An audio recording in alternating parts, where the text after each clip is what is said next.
लल्ला के जीवन की रक्षा करने के लिए एकमात्र यही उपाय है। किसी कन्या को उसके नाम का सिंदूर अपनी मांग में भरना ही होगा। सर्जरी कामयाब हुई।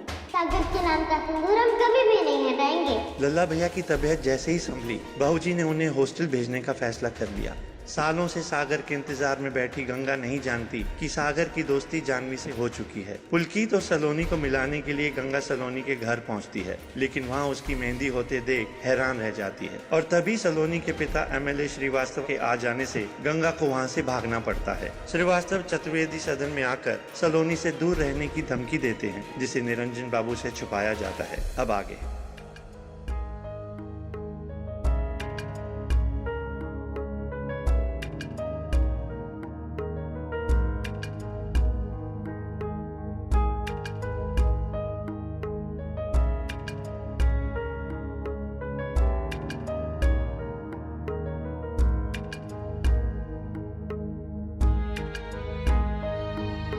पुलकित भैया, खाना खा लो। ऐसे भूखे रहने से थोड़ी कुछ होगा। मुझे नहीं खाना, तुम जाओ यहां से।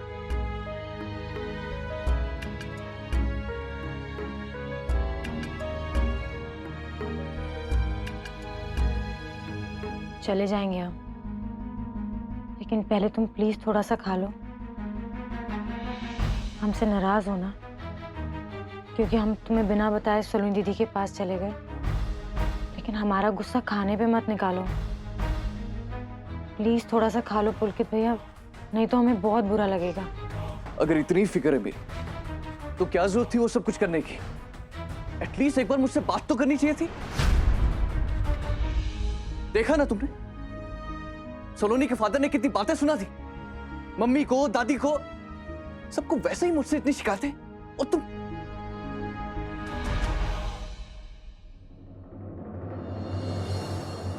कुछ बुरा नहीं किया हमने। कम से कम अम्मा जी और बहू जी को पता तो चला कि तुम आज भी सलोनी दीदी को प्यार करते हो। खुद तो कुछ कर नहीं रहे हो, और हमने कुछ करना चाहा तो हम पे चिल्ला रहे हो। ऐसे घूरने की जरूरत नहीं है पुलकित भैया। कम से कम उस लड़की के बारे में भी तो सोचो, जिसके सारे सपने, सारी उम्मीदें तुमसे जुड़ी हुई हैं। उसके घर वाले उसकी जबरदस्ती शादी करवा रहे हैं, और तुम यहाँ चुपचाप बैठे हो और चिढ़ रहे हो कि वो तुमसे बात नहीं कर रहे। वो बहुत डरी हुई है पुलकित भैया, हमने देखा है ना। चलो एक बार और कोशिश करते हैं। तुम खुद ही पूछ लेना अपनी सलोनी से कि वो शादी अपनी मर्जी से कर रही है कि नहीं। गंगा, गंगा क्या कर रही हो? एक बार पुलकित भैया हमें बात करने दो प्लीज। प्लीज पुलकित भैया।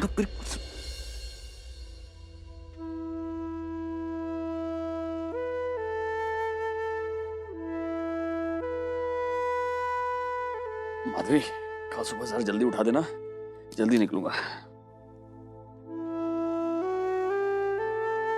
माधवी, क्या बात है? अपसेट लग रही हो? अरे तुम्हें तो खुश होना चाहिए, इस महीने तुम्हारा लाडला बेटा जो आ रहा है। क्या बात क्या है, बताओ तो सही। नहीं, कुछ भी तो नहीं, ऐसी कोई बात नहीं।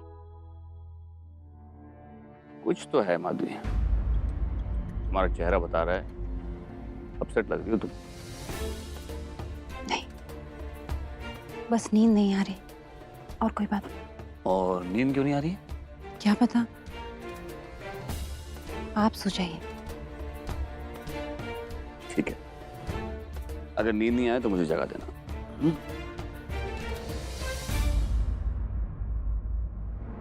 उनकी जबरदस्ती शादी करवाई जा रही है, तो प्यार करने वालों को मिलवाने की कोशिश कर रहे हैं हम। प्यार करने वालों को रोकना अच्छी बात नहीं है अम्मा जी, उन्हें मिलने देना चाहिए। हम ही नहीं, सागर होता ना तो वो भी यही कहता।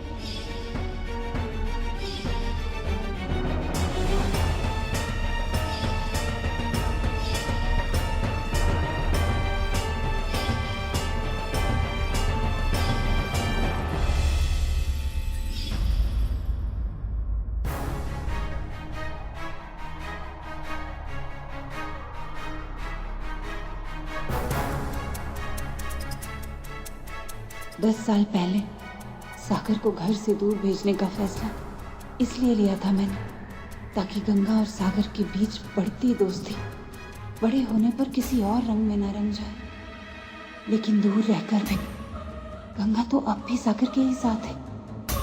नहीं, ये नहीं हो सकता। इतने साल अपने बेटे से अलग रहना पड़ा मुझे, सिर्फ इसलिए क्योंकि गंगा से अलग रखना चाहती थी मैं उसे।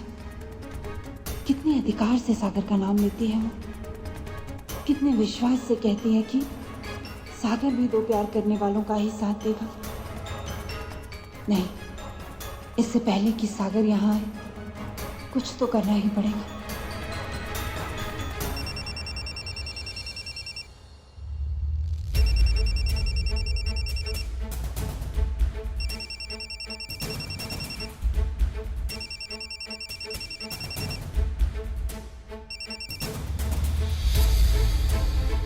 हेलो हेलो सलोनी दीदी, तुम पुलकित भैया से प्यार करती हो ना?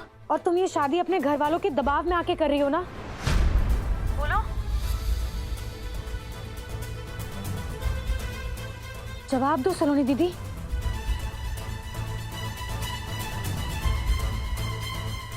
सलोनी बेटा जी, जरा देखना तो कौन आया है। जी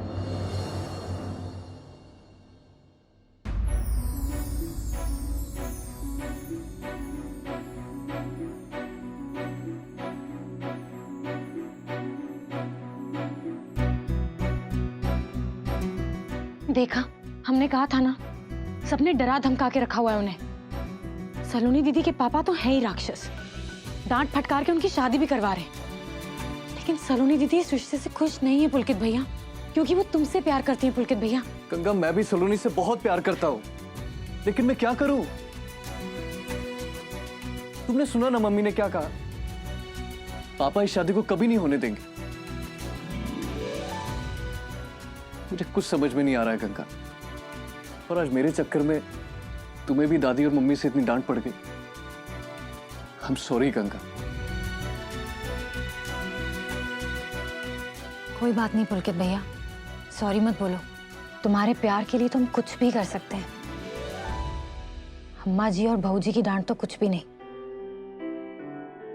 और 100 इल्जाम ले सकते हैं अपने सर। सच्ची। लेकिन पुलकित भैया, अब तुम्हें भी हिम्मत जुटानी होगी और बाबू से बात करनी होगी। गुस्से से, गर्मी से नहीं, शांति से, समझदारी से।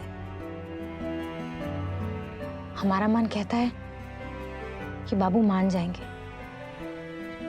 पुलकित भैया, एक लड़की का भरोसा उस लड़के पे टिका होता है जिससे वो प्यार करती है, और जब तक वो लड़का कोई कदम ना उठाए, वो लड़की कब तक अपने घर वालों से लड़ेगी? और किस भरोसे पर? परसों सलोनी दीदी की शादी है पुलकित भैया, तुम्हें कल के कल ही बाबू से बात करनी होगी। तुम समझ रहे हो ना?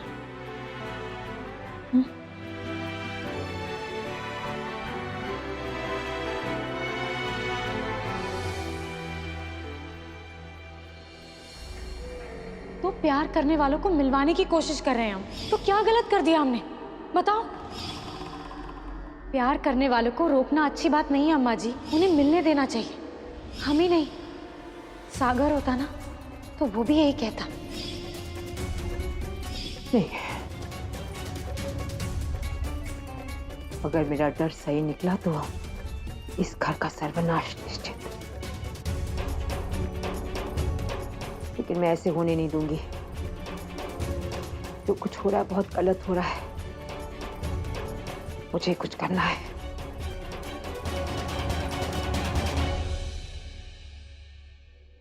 अम्मा जी,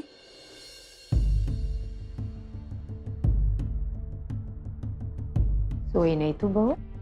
आप भी तो जाग रही हैं। ये गंगा की टिकट है, आश्रम जाना है ना उसे, दे दीजिएगा।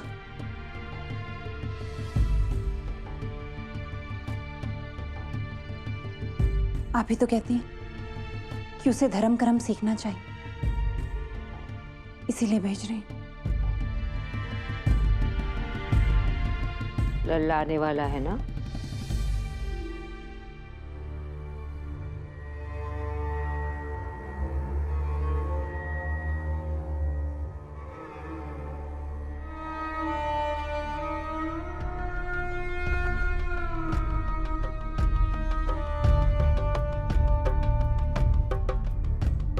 हर साल इसी महीने आता है ना, तभी तो। तूने सही किया बहू।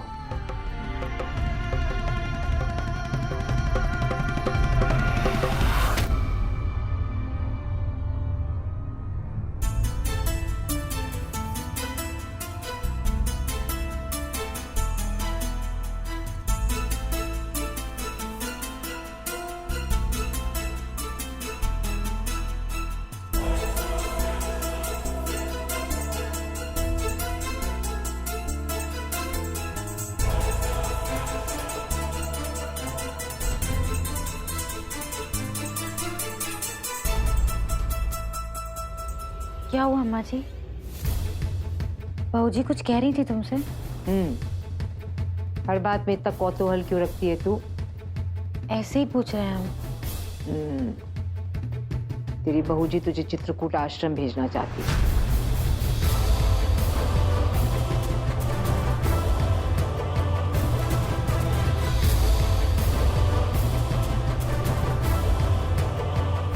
फिर से आश्रम? क्यों अम्मा जी? अरे रात हो गई, अब तू भी सो जा और मुझे भी सोने दे।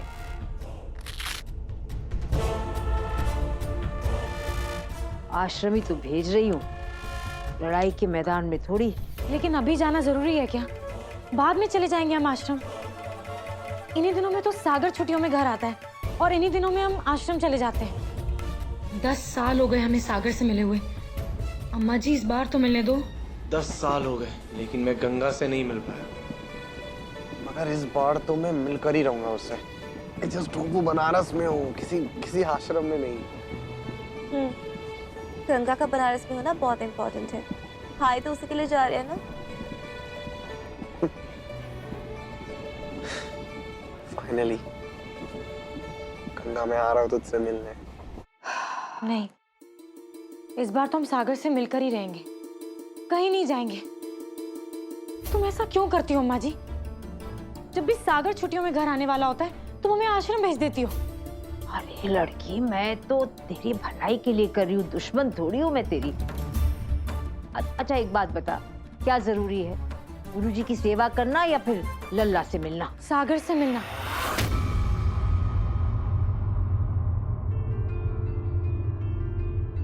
तीन साल हो गए अम्मा जी। अरे 3 साल हो गए तो क्या हुआ? जो वो आएगा हम तुझे खबर कर देंगे, तू आ जाना। कैसे बता दोगे तुम? आश्रम का फोन तो कभी लगता ही नहीं है और ना ही वहाँ पे मोबाइल चलता है, नेटवर्क ही नहीं मिलता है। देख लड़की, कान खोल के सुन ले। तुझे जाना है चित्रकूट आश्रम गुरुजी की सेवा करने। रात बहुत हो चुकी है, बस सो जा। ये टिकट रख, सामान बांध ले, कल सुबह 9 बजे तुझे निकलना है। हरे कृष्णा। और सुन, महाराज जी को खबर कर दे, वो कूट के मिश्री यहाँ धर देंगे। जाओ।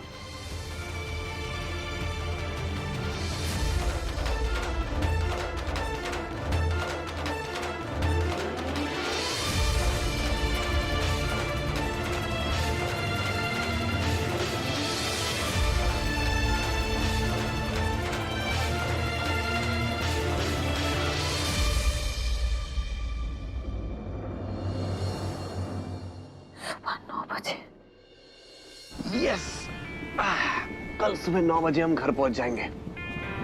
हम लोग मुझे देख के हैरान भी होंगे, थोड़ा डांटेंगे भी क्योंकि मैंने बताया नहीं। फिर मैं कहूंगा सरप्राइज।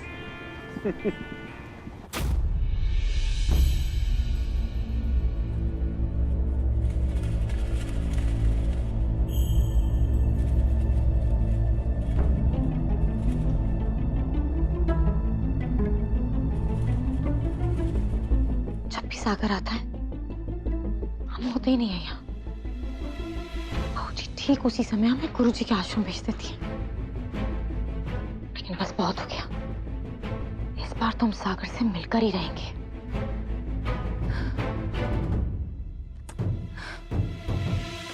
अगर अम्मा जी ने हमें जो टिकट थमा दी है, बोलती है सुबह 9 बजे निकलना है, सामान बांध लो। अब क्या करें हम कान्हा जी? करना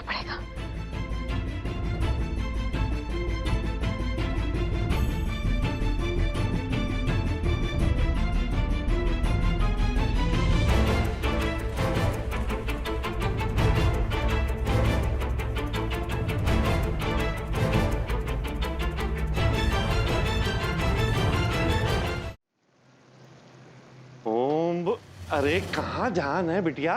क्या कर रही हो? टकरा जाती है अभी। और क्या लेने आई हो तुम? क्या चाहिए तुम्हें? अम्मा जी ने मिश्री मंगवाई थी। अभी दे चल।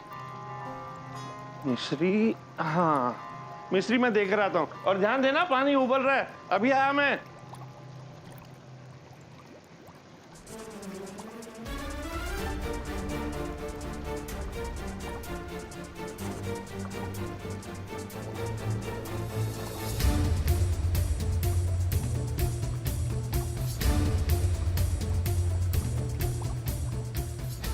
अभी उबलता हुआ पानी हमें आश्रम जाने से रोक सकता है।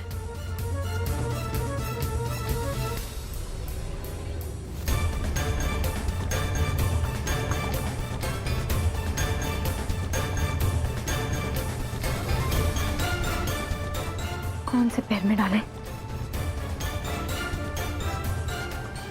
इस पैर में तो सागर ने हमें अपने हाथों से पायल पहनाई थी।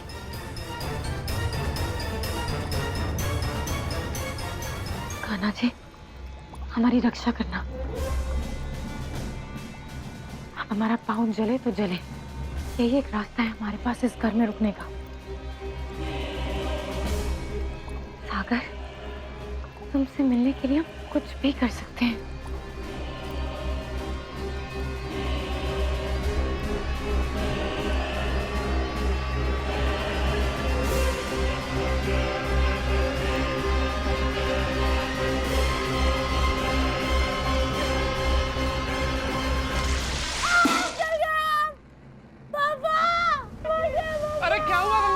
अरे अब क्या कर लिया इस लड़की ने? चिल्ला क्यों रही है? पानी गिरा दिया। देखो तो गंगा को क्या हुआ। अरे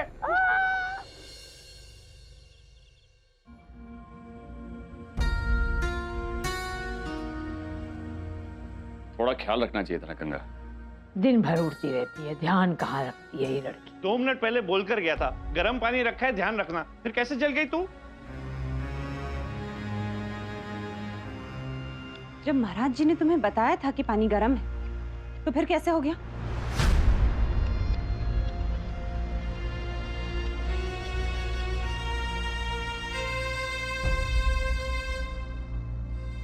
हाँ भाऊजी, आज तक तो कभी नहीं हुआ था, लेकिन अनहोनी तो कभी भी हो सकती है ना।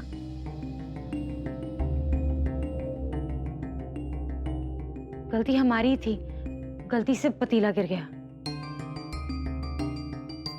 ये क्या बात हुई?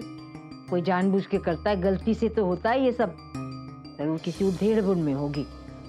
आओ चला लिया ना। अच्छी बात है कि सीवियर बर्न नहीं है, लेकिन इन्हें 2 दिन तक आराम करना पड़ेगा। मैं कुछ टैबलेट्स और ऑइंटमेंट लिख के दे रहा हूँ और आप इन्हें मंगवा लीजिएगा।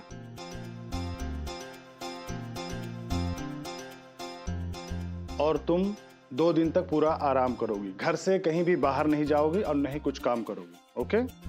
क्या?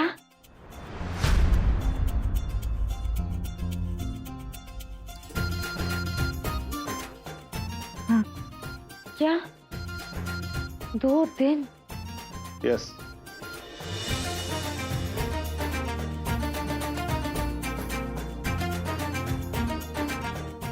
ये हुई ना बात। इस चोट को ठीक होने में 2 दिन लगेंगे। उसके बाद कोई और रास्ता ढूंढ निकालेंगे यहाँ रुकने का, मगर आश्रम नहीं जाएंगे।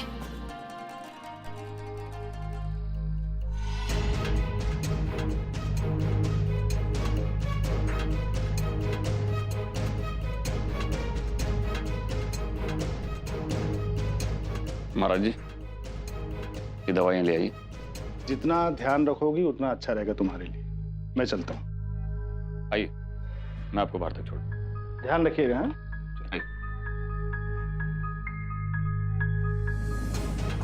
अम्मा जी, डॉक्टर साहब ने तो अब 2 दिन आराम करने को बोल दिया। अब हम आश्रम कैसे जाएंगे?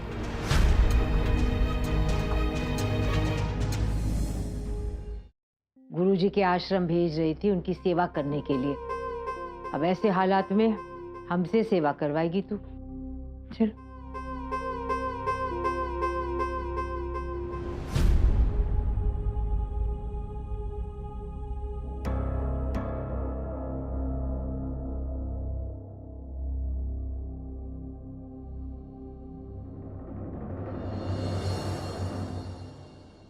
सच बताओ, कैसे हुआ ये?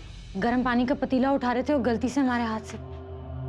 मुझे कहानी सुनाने की जरूरत नहीं है, जो सबको सुनाई पुलकित भैया हम जानबूझ के किया ना। सागर,